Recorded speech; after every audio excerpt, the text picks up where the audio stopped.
As I mentioned before, the vote of thanks is linked to introducing a speaker. The introduction of the speaker is before the event, and giving the vote of thanks is after the speech. Now, sometimes you will only be asked to give a vote of thanks. That would be a much shorter assignment of about 1 to 2 minutes. But together with the introduction, it's 4 to 5 minutes. So, giving a vote of thanks. What happens is that at the end of a seminar, this is now at the end, remember, of a seminar, a council, a cultural summit, or similar gathering, at all of those occasions, and note how this is also part of the corporate world, and think of your job situation later on.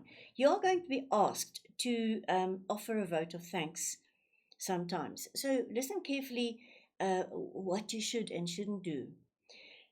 What you should do then, when you offer a vote of thanks, is that you are going to show appreciation on behalf of the audience or on behalf of the organization for everyone who made an event a reality, or you are going to appreciate a certain speaker's contribution to the event, but you are going to offer your appreciation. That is what it's all about. It's a vote of thanks.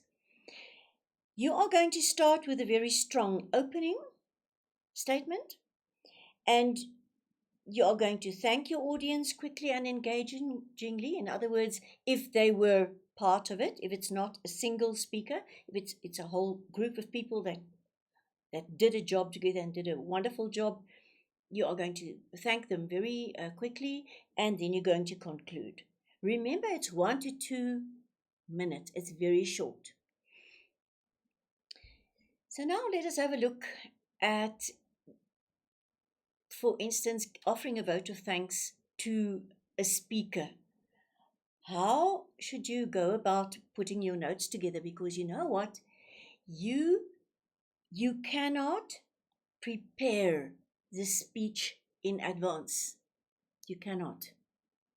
Because you have to listen to the speech, make notes, think of relevant things to say. You can't just prepare the speech beforehand. Cannot do that. So, if you offer a vote of thanks then to a speaker after delivering a speech, remember that you cannot prepare it in advance. It has to be very sincere and to the point. If you're going to prepare this beforehand, it's not going to come across as though you own it. It's not going to come across as sincere, because you're going to say platitudes, right, that you've prepared before. It must be in response to the actual speech given. What you do, you focus the needs of this vote of thanks on what the audience has just heard. Remember, the audience heard what you heard. And it's not just enough to say a few prepared lines in general to thank the person. What did the audience hear? What did you hear? How did you respond to the speaker's speech? And what did you sense about the audience? How did they respond? Because there might be something that they might have been extremely enthusiastic about that you were perhaps not so, but you're going to have to mention it. You're going to make a little note of that. It is important that there's this constant interaction between you and the audience, and you're making notes, etc. Very important, your participation there. What you're going to do is you're going to listen very carefully to the speaker. Firstly, find the highlights in the address. What are the main things that he actually mentioned or she mentioned? You take your notes, and you take the notes so that you can refer to specifics. You're going to have to refer somewhere in your speech, refer to some points that the person has made. And it's not enough to just point to it. You must comment on that point. Why was that such a salient point? Why was it so important? And the comment must be appropriate, right? You're also going to capture the strong points in the address, which is not necessarily the highlights in the speech. It could be other strong points. Did the person perhaps relate beautifully with the to the audience? Did the person have a very strong rapport with the audience? Is that could be a highlight or a strong point of the actual speech. And you're going to also thank the speaker for that, but also for revealing such relevant information to you, such ideas that nobody had ever thought about, and that he or she has sort of brought to your attention.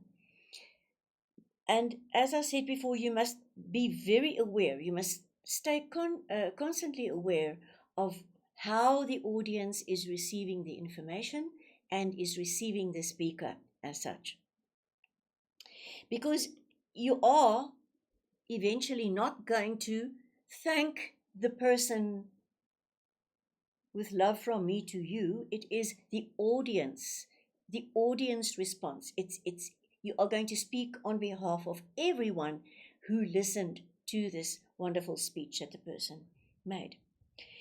So during speaking, make sure if it's 1 to 2 minutes, it's short, that it is to the point, and that you have all the highlights. Use words such as inspiring, stimulating, entertaining. You can prepare those kinds of words beforehand or think about them and then just use them there when and if necessary. Entertaining, stimulating, or inspiring, whatever you'd like to use. You must keep it very short, please. It must be to the point, but it must also be short, especially the conclusion. You are not, if you are thanking quite a few people, for instance, in a job situation or in a corporate situation, don't leave all the thanking for the end of the speech. People don't want to listen to more and more and more and more individuals being thanked. Keep it short, keep it to the point, and leave the conclusion to be the conclusion. In other words, you're just concluding and you're going to be sharp in your conclusion. You're not going to thank people right there. So always be considerate of the audience's time. It's very easy to become bored if somebody goes on and on and on about thanking this and thanking that and thanking the cat and the dog and everything. No, stop. You should be to the point and short about it. So just to give you an idea, more or less, what such a speech might look like, I've left out some information.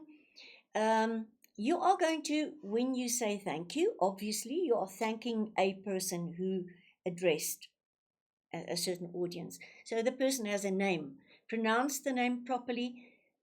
Mr. whoever, Elon Musk or whoever it is that's now speaking, the standing ovation and the enthusiastic applause that you have received from our whatever club it is or from the learners are an indication of how deeply the wonderful work that you do is appreciated by the youth of today.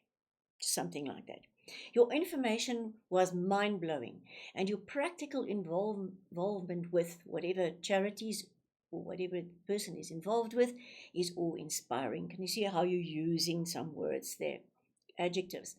You truly touch the hearts, our hearts, with the story of you see when I said you must refer to something specific that stood out, that was like a highlight in the speech.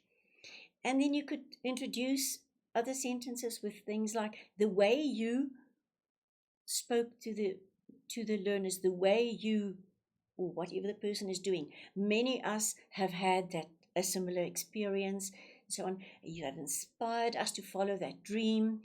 And then once you've said all these nice things, in a nutshell, very short, then you say thank you again, name of person, for your warmth and your interest in whatever the field is. You have given us hope for the future, and we are energized by your vision and by your integrity as a person. Now, a very important, it seems a silly point to make, but um, after the speech, you have finished the speech, you've concluded the speech, you've given the speech, the vote of thanks. After the speech, very often there'll be coffee and eats and so forth. Now, sometimes when you spot the speaker and you walk up to this person again, you find the opportunity. Please don't go and repeat your speech. Don't do that. A simple smile will do, thank you very much, and a few words of appreciation are in order. You can say what an honor it was for you to meet this person in live, as in person, and but please do not people fall into this trap. They just repeat all the awe-inspiring things that they said. Ooh, all these words. You're not going to repeat your speech. Sit down and have a cup of coffee.